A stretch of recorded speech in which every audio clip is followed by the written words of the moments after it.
Magandang tanghali pong muli sa inyong lahat, mga kapatid sa pananampalataya.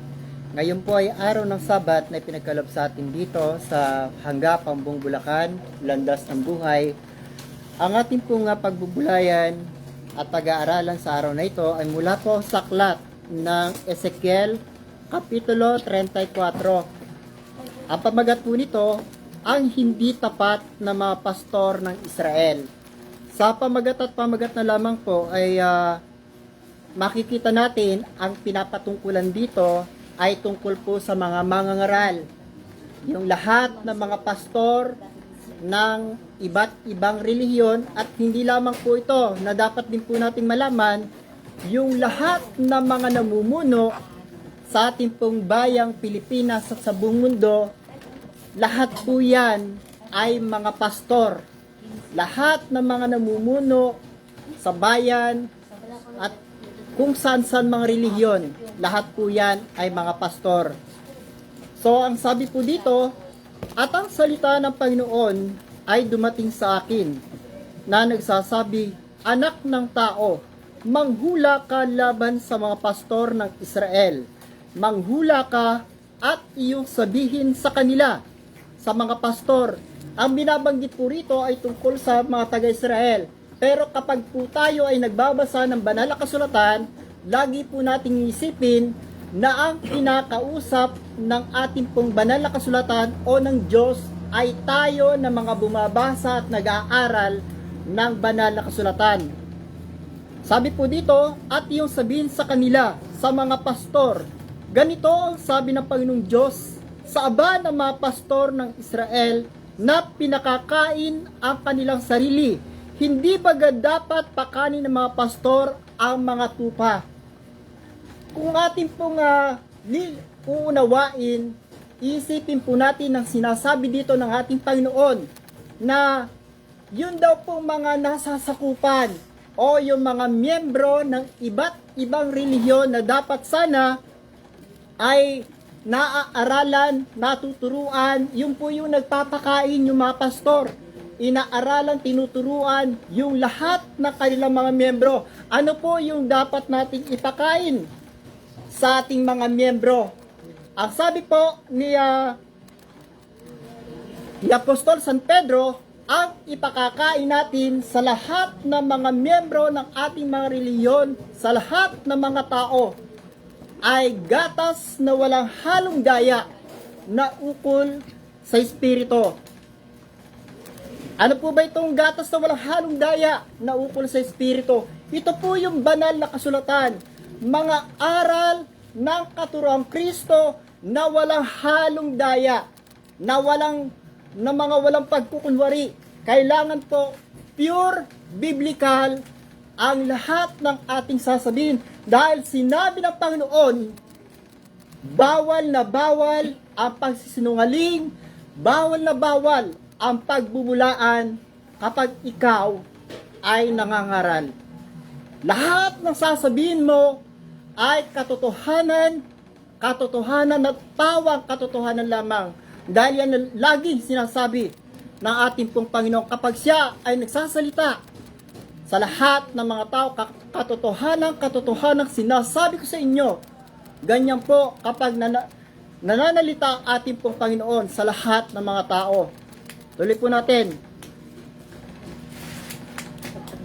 Hindi baga dapat pakanin ng mga pastor ang mga tupa? So ito po yung sinasabi natin, paano po makapangangaral ang mga pastor kung hindi po mga isinugo? Isa po ito sa dapat malaman ng lahat ng mga tao sa buong Pilipinas at sa buong mundo, na hindi po basta-basta ang mga ngaral ng banal na kasulatan. Dahil ang banal na kasulatan, binalot po ito ng hiwaga, talinghaga, misteryo, na ang tanging nakakaalam ng lahat ng mga bagay na ito ay ang pastor na ibinigay ng ating Panginoon, nakakandili ng ating mga kaalaman at unawa. Yan po ang sinabi ng Panginoon kay Jeremias, Kapitulo 3, talatang 14 hanggang 15. Basahin po natin.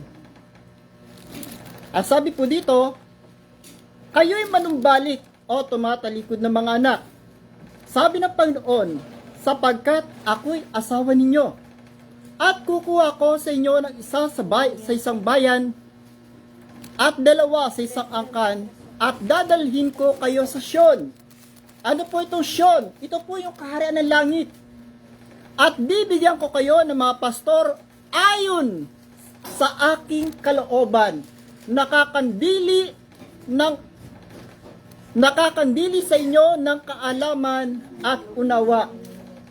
Kaya po dito, ipinapaalam lang po natin sa lahat ng mga tao at sa lahat ng mga mananampalataya na hanapin po natin yung pastor na ipinagkaloob ng ating Panginoong Diyos. Ito po yung kanyang mga isinusugo na mga pastor na hindi magliligaw ng marami, na makapagpapakain ng mga gatas na walang halong daya na ukol sa Espiritu sa lahat ng mga kanya nasasakupan. Kaya po wala na pong taong maliligaw pa. Wala nang taong maaakay pa sa pagkapahamak. Dahil aakayin po tayo ng pastor, nakakandili sa atin ng ating mga kaalaman at tanawa na magpapatotoo sa kung ano ang lahat ng mga iniaral, sa kung ano ang lahat ng mga ginawa ng ating Panginoong Diyos, ng ating Panginoong Jesucristo sa lahat ng mga tao. Kaya mga kapatid ko, sa pananampalataya, panahon na po para malaman natin ang mga bagay-bagay na ito, na hindi po tayo sana po ay naintindihan nyo po itong aking sinasabi dahil medyo mahirap pong paniwalaan ang aming pong sinasabi. Pero babasa po tayo dito po sa aklat ng Roma, Kapitulo 10, talatang 15. Umpisa po natin sa 14. Paano nga silang magsisitawag doon sa hindi nila sinasampalatayanan? At paano silang magsisampalataya sa Kanya na hindi nila napakinggan? At paano silang makikinig na walang tagapangaral? At paano silang magsisipangaral kung hindi sila mga sinugo? Napakalinaw po yung sinasabi po dito ni Apostol San Pablo. Ito po ay paulit-ulit ko na po na sinasabi at pinapaalam sa lahat ng mga tao na hindi po basta-basta ang pangangaral ng banal na kasulatan kung hindi ka po binigyan ng authority ng ating Panginoong Diyos o ng ating Panginoong Jesucristo. Bakit po kaya? Siguro tatanungin nyo na naman po ako kung bakit po ako nangangaral. Pakinggan nyo po yung mga mensahe. Marami na po ako na-post dyan. Hanapin nyo po yung itanong mo sa sugo. Marami na pong naimensahe ang Panginoong Jesucristo tungkol sa amin na kami po ay binigyan ng authority ng ating Panginoong Jesucristo upang kami ay makapangaral. Dahil kami naman po ay naturuan na ng ating pong pastor. Kaya po kahit paano ay may nalalaman din po kami tungkol po sa banal na kasulatan.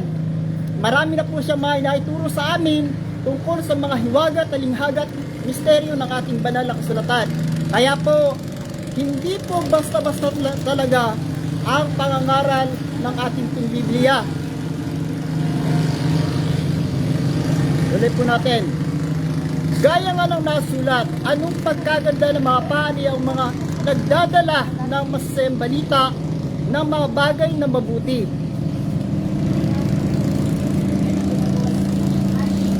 Kaya mga kapatid ko sa pananampalataya, panahon na po para pag-isipan po natin at dapat po nating hanapin kung sino ba talaga yung sugong itinalaga sa ating kapanahunan ngayon.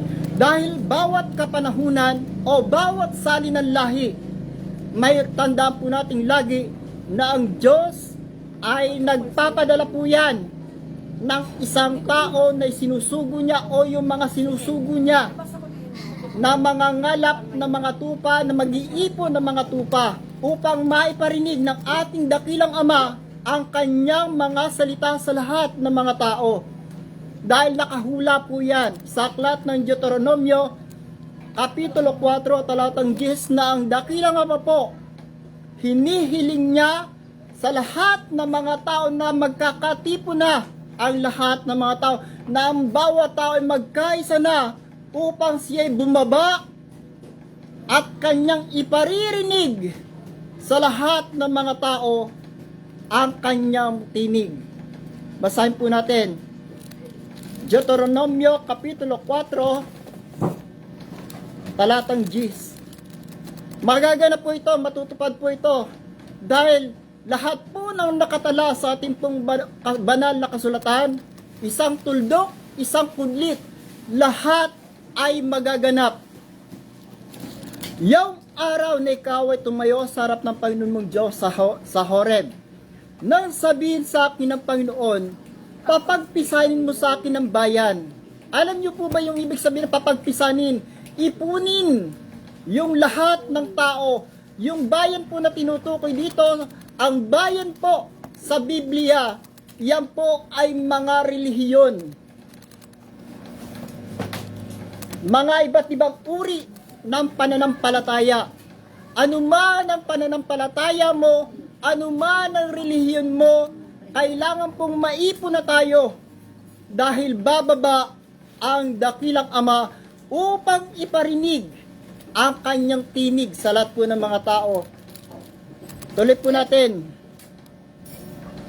Papagpisanin mo sa akin ang bayan at aking iparirinig sa kanila ang aking mga salita upang sila'y mag-aral na matakot sa akin sa lahat ng araw na kanilang ikabubuhay sa ibabaw ng lupa at upang kanilang maituro sa kanilang mga anak.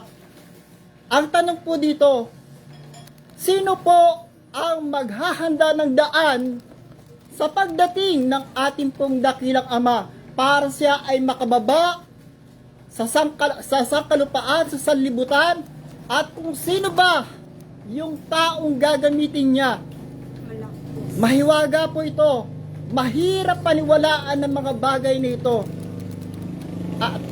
At kailangan din po nating malaman na may isang sugo na maghahanda ng daan.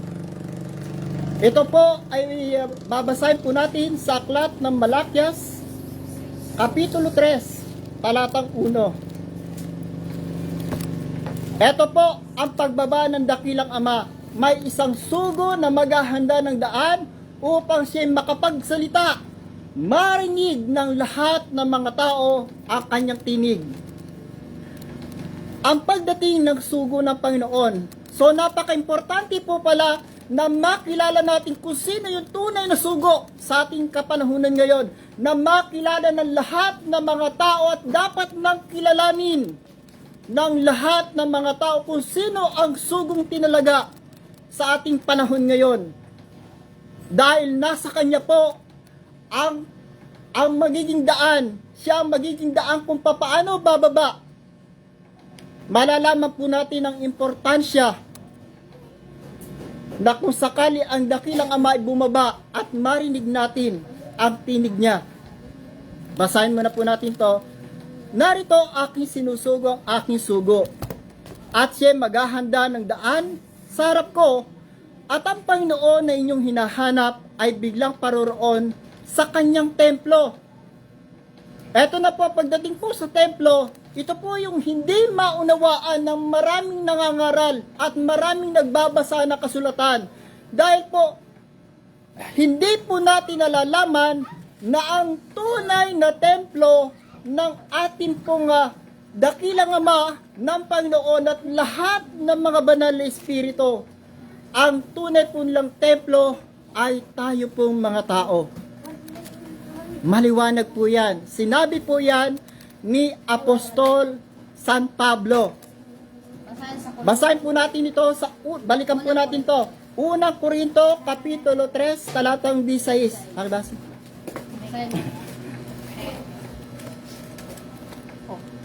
O sige po, ito na. Una Korinto, Kapitulo 3, talatang 16. Hindi ba ganin nyo nalalaman na kayo'y templo ng Diyos?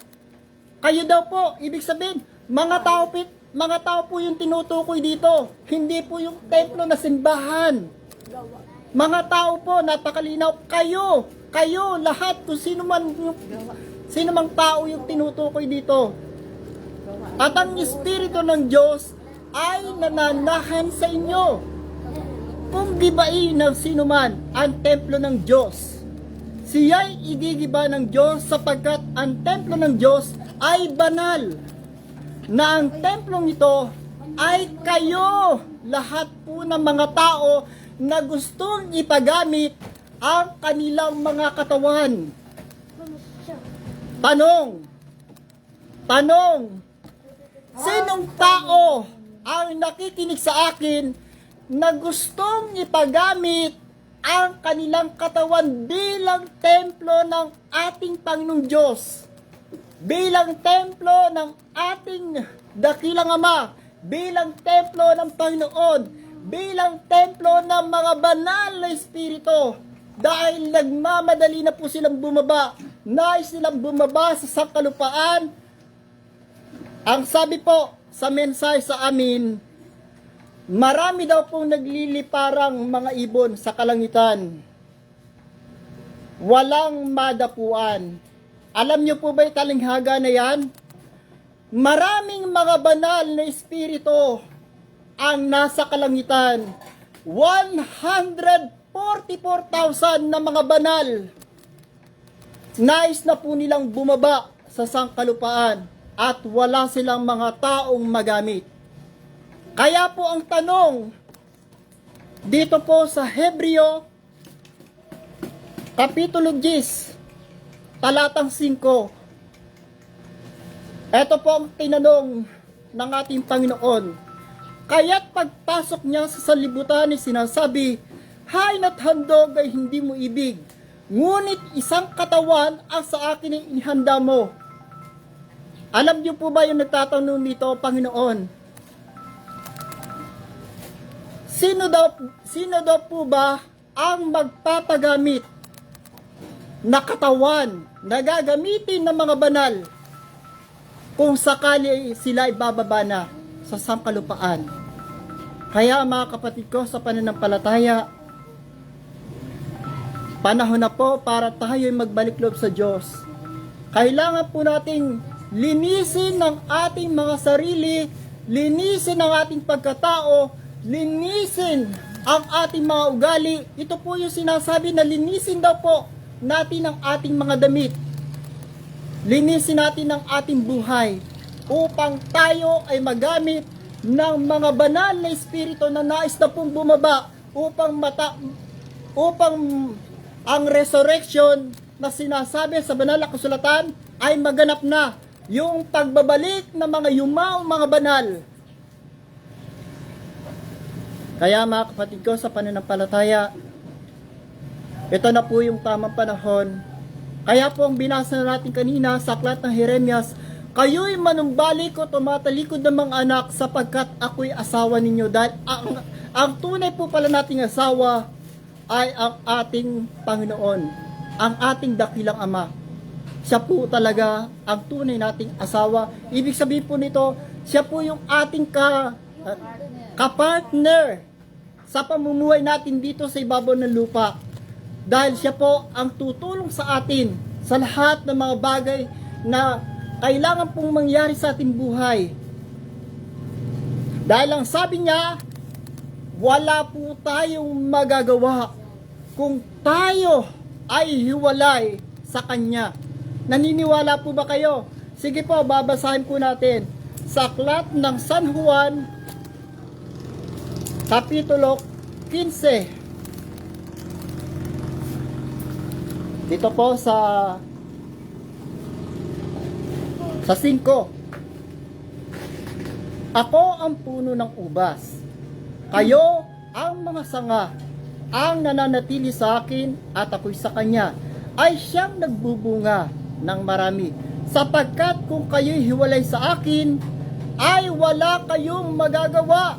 Kaya kung wala po sa buhay natin ng Panginoon, wala sa buhay natin ang ating pong dakilang Ama, saan po ba tayo patungo? Patutungo po tayo sa pagkapahamak ng ating buhay ay mapupunta sa kawalan. Wala pong mangyayari sa atin kung hihiwalay po tayo sa ating pong dakilang Ama, kung tayo ay hiwalay sa ating Panginoon. Kaya mga kapatid ko, sa pananampalataya, ito na po yung tamang panahon para hanapin na po natin kung sino ang sugong itinalaga sa ating pong kapanahunan ngayon. Napaka-importante po nito sa ating buhay dahil siya ang mag-aakay sa ating lahat. Kung saan ba naroon ng Diyos, kung saan ba nananahan ng Diyos, at nasa Kanya po ang karunungan at kapangyarihan ng ating pong Panginoon. Kaya hindi po tayo niya ililigaw. Ilalagay niya tayo sa kung saan tayo dapat. Dahil siya po ang may hawak ng kaharian ng langit na pinamumunuan ng ating pong Panginoon. Matagal na po kami naghahayag bilang pagmamahal ng pastor sa ating lahat ng mga tao, na ang bawat tao ay hindi po mapahamak. Matagal na po tayong nililigtas ng pastor sa lahat ng mga dilubyo nangyayari po sa ating kapanahunan ngayon. Dahil po sa sobrang katigasan ng mga ulo ng mga tao, sari-sari na pong parusa, sari-sari na pong mga dilubyo, sari-sari ng kasakunaan ang ipinaparamdam ng ating pong dakilang Ama sa sangkatauhan, na hindi ko po ba alam kung bakit ang mga tao tila baga hindi nila namamalayan at hindi po sila natatakot sa mga nangyayaring kasakunaan sa ating pong kapanahunan, na parang hindi man lang po nakakaramdam ng takot ang bawat tao sa buong Pilipinas, sa buong mundo, na dapat sana sa lahat ng mga nangyayaring dilubyo sa ating kapanahunan, dapat sana tumatawag na po tayo sa Diyos. Dapat sana ang lahat ng mga tao ay nananalangin, nagdadasal, humihingi ng awa at habag sa ating dakilang Ama, na ang lahat ng mga dilubyong ito ay matapos na. Ito lang naman po ang ninanais ng ating dakilang Ama at ng ating pong Panginoon sa lahat ng mga tao, na ang bawat tao ay magkaisa na sa pananalangin, maging anuman ang iyong relihiyon, maging anuman ang iyong pagkatao, maging anuman ang iyong lahi. Lahat ng mga tao ay manumbalik na sa ating Panginoon. Lahat ng mga tao ay manalangin sa ating pong dakilang Ama. Ito lamang po ang makakapagpalubag sa galit ng ating pong Panginoon. Kapag nakita niya na ang kanyang mga nilikha, ang lahat ng mga tao ay nagkakaisa ng pagtawag sa kanya, dahil nang gunawin ng ating dakilang Ama ang sanlibutan, ang mga tao sa sanlibutan, nakita niya na ang mga tao pala ay tumatawag lang sa Diyos kapag nasa harapan na nila ang kamatayan. Kapag malapit na dumating sa kanila, kapag ang sindak at takot ay nasa harapan na nila, doon pa lamang tumatawag ang mga tao sa pangalan ng ating Panginoong Diyos, sa pangalan ng ating dakilang Ama, sa pangalan ng ating Panginoon. Ang tanong ko po, hihintayin pa ba natin na ang isang kasakunan at isang dilubyo ay dumating sa ating harapan bago tayo tumawag sa ating Panginoon? Pagbulayan po natin ang mga bagay na ito. Hihintayin pa ba natin ang pagkakataon, ang isang pagkakataon na ikaw ay nabibingit na sa kamatayan? Hindi lang ikaw, kundi ang buong mong pamilya. Bago po tayo tumawag sa Panginoon, o bago tayo lumapit sa Panginoon, o bago natin hanapin ang Panginoon, hihintayin pa ba natin mangyari ang mga kasakunaan na maganap sa ating buhay? O mas nanaisin natin na bago dumating yung mga bagay na yan, tumatawag na tayo sa Kanya upang kung sakali na may parating na mga malalakas na dilubyo, may paparating na mga malalakas na bagyo, may paparating na mga paglindol, mga tornado, mga ipo-ipong malalakas na wawasak sa ating mga tahanan, pwede nating mapigilan. Dahil sa ating pagluhod, pagtawag sa ating Panginoon. Dahil kapag tayong lahat ng mga tao ay naniklod sa Kanya, kapag tayo ay tumawag sa ating Panginoon, kapag tayo ay nanalangin sa Panginoon, tandaan po nating lagi, ang pakinig ng ating dakilang Ama ay nasa Kanyang mga anak. Lagi siyang nakabang sa Kanyang mga anak na ang bawat tao ay tatawag sa Kanya, na siya'y tatawaging Ama.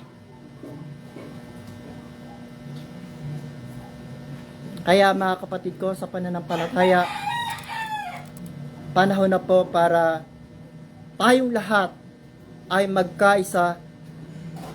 Kilalanin po natin ang tunay na sugo ng Diyos sa ating kapanahunan ngayon. Kilalanin natin ang ating Panginoon. Kilalanin natin ang ating dakilang Ama. Sambahin, purihin, at dakilain. Dahil kung hindi po natin ito gagawin, patuloy at patuloy ang mga kasakunaan, patuloy at patuloy ang walang katapusang paghihirap ng mga tao. Ito po, nagbabadya po ang isang digmaang pandigdig. Natutuwa po ba kayo? Dahil pipicturan nyo? Dahil bibidyohan nyo? Hindi nyo po alam. Nuclear bomb po ang mga pasasabugin po dito. Mga kapatid ko sa pananampalataya, dapat po tayong matakot sa mga kaganapang mangyayari sa ating pong kapanahunan. Alam nyo naman po ang laman ng mga nuclear bomb. Sa bawat pagsabog po nito, daang libong tao ang mapipinsala, ang mamamatay. Kaya po, ngayon pa lamang, ay humihingi po ako ng tulong sa inyong lahat ng mga tao. Hinihikayat ko po kayo na sa bawat gabi ay manalangin tayong lahat na siya pong hinihiling ng ating mahal na ina. Ang mahal na ina ng laging saklolo, na laging sumasaklolo sa ating lahat ng mga tao, ang Inang Birhen Maria. At ang ating pong Panginoon, at higit sa lahat, ang ating dakilang Ama. Ito lamang po ang makakapagpalubag sa Kanyang galit, na kung ang lahat ng mga tao ay magkakaisa ng pananalangin, magkakaisa ng pagtawag sa ating pong Panginoon, na tayo ay magkakaroon ng isang puso, isang pag-iisip, isang diwa sa pagtawag, paghingi ng habag ng awa sa dakilang Ama, na yung mga dilubyo na yan na nagbabanta sa ating mga buhay ay Kanyang pigilin. Dahil kumikilos na po ang apat na prinsipe. Apat na prinsipe po yan na pinagkalooban ng ating dakilang Ama na pumatay ng mga tao. Basahin niyo po yan sa aklat ng Apokalipsis, Kapitulo 7, talatang 1. Sige po, basahin na po natin para maniwala po kayo. Apokalipsis, Kapitulo 7, talatang 1. Apat na prinsipe po ito na papatay sa sangkatauhan. At pagkatapos ito ay nakita kong apat na anghel, apat na arkanghel po ito, na nakatayo sa apat na sulok ng lupa, na pinipigil ang apat na hangin ng lupa. Ano po ba yung ibig sabihin? Pinipigil nila yung hangin. Kapag ang tao po, kapag nawala ng hangin, ano mangyayari? Di po ba pwedeng mamatay ang mga tao? Na pinipigil ang apat na hangin ng lupa upang huwag humihip ang hangin sa lupa o sa dagat man o sa anumang punong kahoy. Lahat ng nilalang sa sanlibutan, kapag walang hangin, lahat po yan ay mamamatay. At nakita kong ibang anghel lumakit mula sa sikatan ng araw, na taglay ang tatak ng Diyos na buhay. At siya'y sumigaw ng tinig na malakas sa apat na anghel na pinagkaloobang maipahamak ang lupa at ang dagat. So ibig sabihin po, they are licensed to kill. Naging lista tuloy ako, dumugoy ilong ko. Takot ng ulo ko. License to kill po yan, yung apat na arkanghel na yan. Lahat po sila ay gumagana na upang gampanan ang kanilang mga tungkulin. Dahil bawat arkanghel po na ito, sila ba yung apat na mga ngabayo? Sila po yung bawat isa ay may kanya-kanya pong tungkulin. Meron pong ang isang prinsipe para sa mga bagyo, lindol. Ang isa, si Franklin, ay isa sa gera.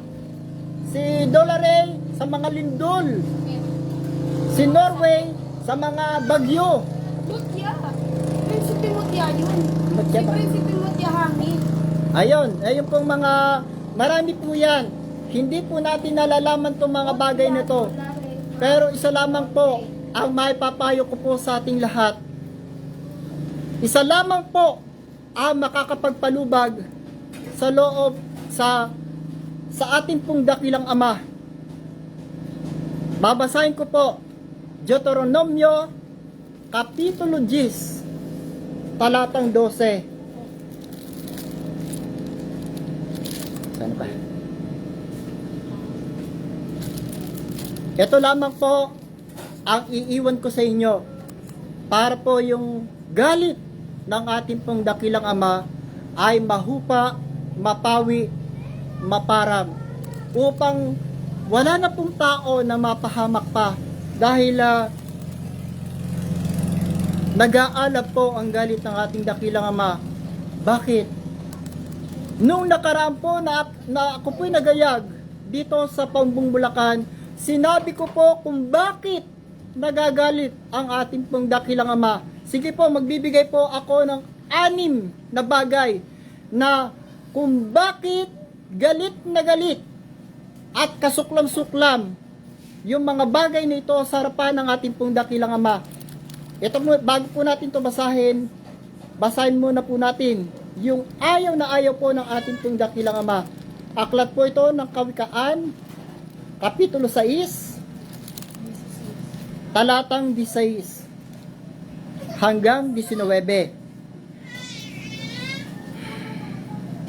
Ayaw na ayaw po nito ng ating dakilang Ama. May 6 na bagay na pinagtatanim ng Panginoon. Oo, 7 na mga kasuklam-suklam sa Kanya.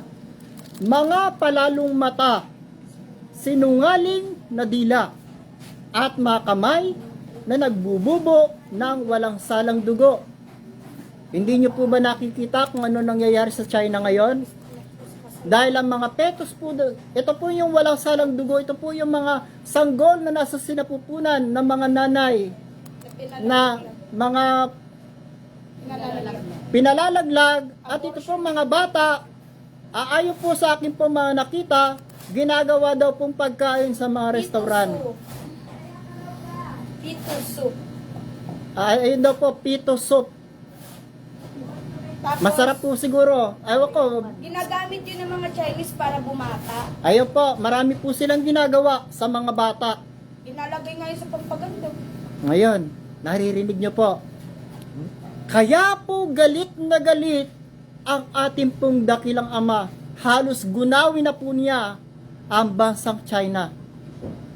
Kahit sa At yun sa bansang Brazil naman po, di po ba nabalitaan nyo? Yung mga demonyo, parang yung demonyo yung sinasamba nila, halos gunawin na rin po yung bansang Brazil. At yung mga sumasamba sa iba't ibang ribulto, kagaya po nang nangyari sa bansang India, tinapon na po nila yung kanilang mga ribulto. Halos ubusin na po yung mga tao doon.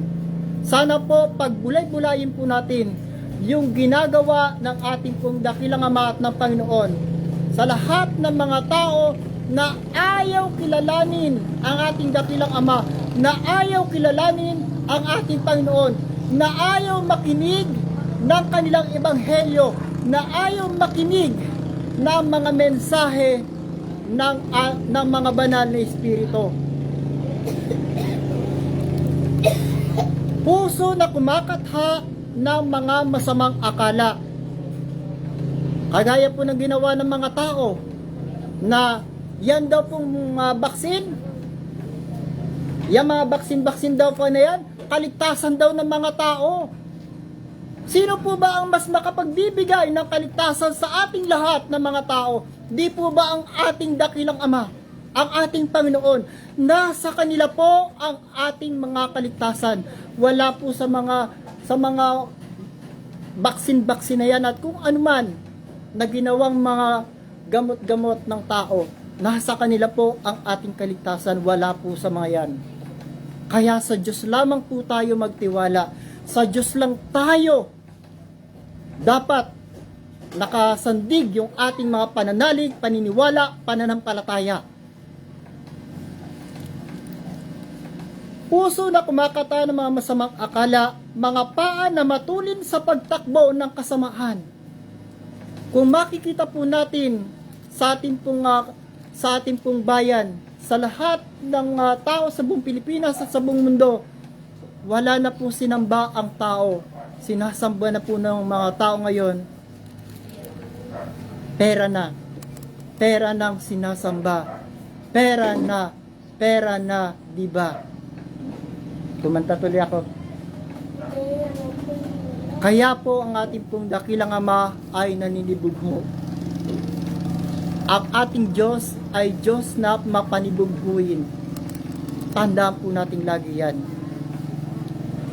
Sinungaling na saksi na nagsasalita ng kabulaanan at ang nagasik ng pagtatalo sa gitna ng magkakapatid. Kaya mga kapatid ko sa pananampalataya, para po matapos na ang galit ng ating pong dakilang Ama, ng ating Panginoon sa sanlibutan, na matapos na ang lahat ng mga dilubyo, kaparusahan, kasakunaan na nangyayari sa ating bayan, sumunod na lamang po tayo sa kalooban ng ating dakilang Ama. Ito po ang gawin natin. Ipinapayo ko po ito bilang isang simpleng ibanghilista na nangangaral sa inyo. Ang sabi po dito, Deuteronomio Kapitulo 12, talatang 12 hanggang 13. Ipinapayo ang paggalang sa Panginoon. At ngayon, Israel, anong hiningi? Pilipinas po tayo dahil nasa bansang Pilipinas po tayo. At ngayon, Pilipinas, ano ang hinihingi sa iyo ng Panginoon mong Diyos? Kundi matakot ka sa Panginoon mong Diyos. Lumakad ka sa lahat ng kanyang mga daan. Alam niyo po ba yung tinutukoy dito ng ating Panginoon na daan? Ito po yung daan na dinaanan ng mga naunang propeta. Ito yung daan na dinaanan ng ating Panginoon. Ito yung daan na dinaanan ng mga apostol. Ito yung daan ng mga banal. Yung daan na dinadaanan natin ngayon.